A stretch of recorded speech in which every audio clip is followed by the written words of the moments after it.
Sir ఇప్పుడు కొన్ని కొన్ని విషయాలను రాజకీయం చేసి మాట్లాడలేని పరిస్థితులు చూస్తూ ఉంటాం.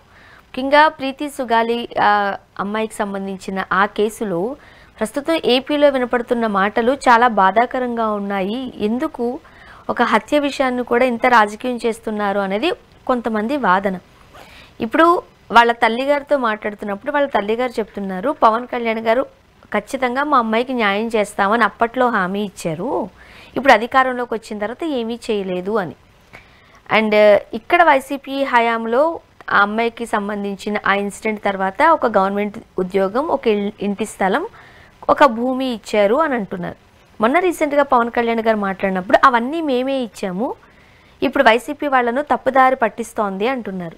వెరసి ఒక అమ్మాయి మృతికి సంబంధించి అన్యాయం జరుగుతుంది అంటూ ఏపీలో ఇది. ఇప్పుడు ఎవరి దగ్గర ఏ ప్రభుత్వంలో న్యాయం జరిగింది ఆ తల్లి గారికి? ఇది జరిగింది ఎప్పుడమ్మా 2017, ప్రస్తుతం ఉండేది 2025. 8 సంవత్సరాల క్రితం జరిగినటువంటి ఇన్సిడెంట్.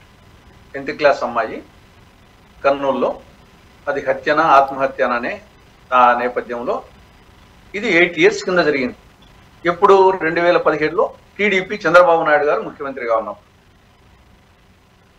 చంద్రబాబు నాయుడు గారు ముఖ్యమంత్రిగా ఉన్నంత వరకు 2019, 17, 19 మధ్య ఏమీ జరగలే.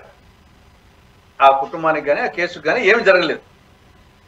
సరే 2018లో జగన్మోహన్ రెడ్డి పోయినప్పుడు సుగాలి ప్రీతి వాళ్ళ అమ్మ పార్వతి జగన్ను ప్రతిపక్ష నాయకులను కలవడము, ఈయన మేము అధికారం లేకొస్తే చేస్తామని చెప్పడము ఇది జరిగింది.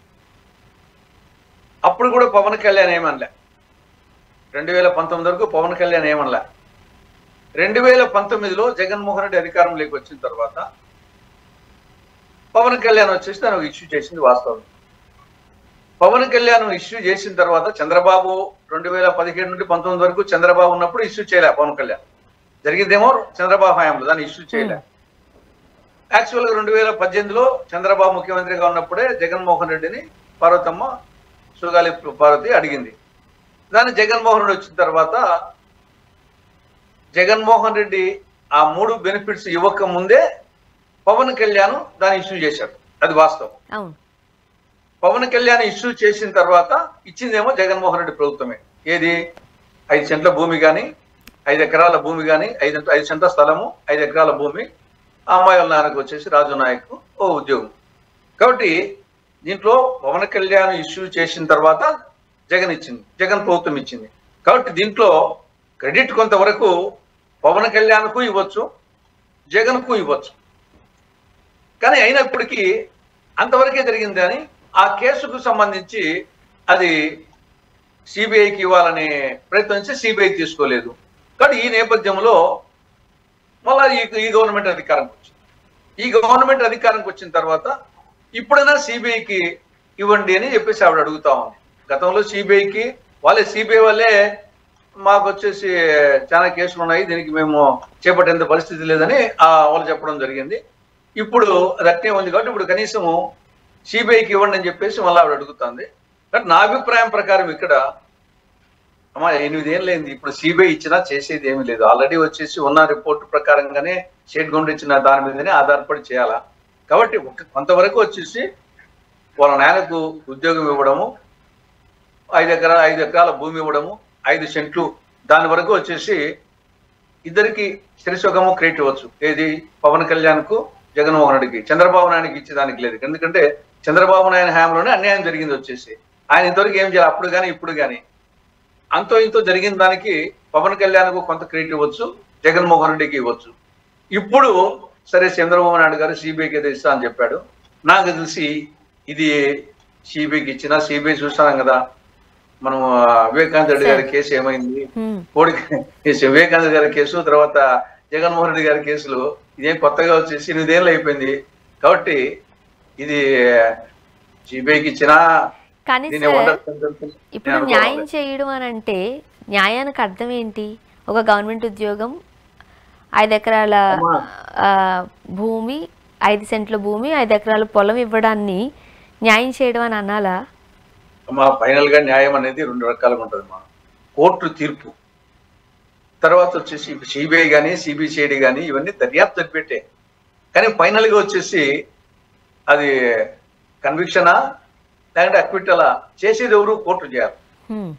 ఫైనల్ గా న్యాయస్థానం చేయాలా, లేదా ప్రజా కోర్టులో వచ్చేసి ప్రజాభిప్రాయం అన్న తేలాలి.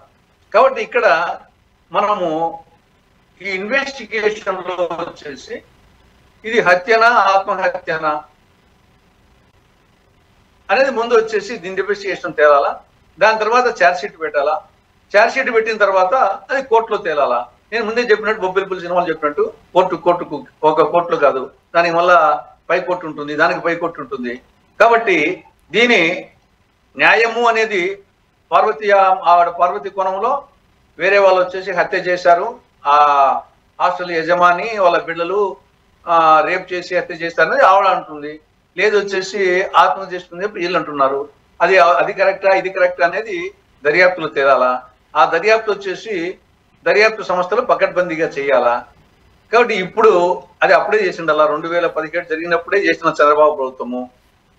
ఇప్పుడు వచ్చేసి 8 ఏళ్ళు అయిన తర్వాత సిబిఐ చేసేది ఏముంటుంది? అక్కడ వచ్చేసి కేవలం ముందు వాళ్ళు ఇచ్చిన రిపోర్ట్ ప్రకారంగా ఆధారపడి మళ్ళీ చేయాల్సిందే. సరే ఏదైనా సంథింగ్ వచ్చేసి సమ్ ఛార్జ్ షీట్ పెట్టి ఏదో చేసిన తర్వాత నెక్స్ట్ కోర్టులో ట్రయల్ జరిగేటప్పుడు కోర్టు ఏం చెప్తుంది? దాన్ని వచ్చేసి హత్య అంటుందా ఆత్మహత్య అంటుందా అప్పుడు తెలుస్తుంది. కాబట్టి న్యాయమా అన్యాయం అనేది మీరు కానీ నేను కానీ తెలిసేది కాదు. ఇది దర్యాప్తు జరిగిందా లేదా, ఛార్జ్ షీట్ పెట్టారా లేదా, ట్రయల్కి వచ్చిందా లేదా, అంతవరకు వచ్చేసి మనం చెప్పగలం. కానీ అది హత్యనా ఆత్మహత్య ఫైనల్ గా కోర్టు తేల్చాల్సిందే.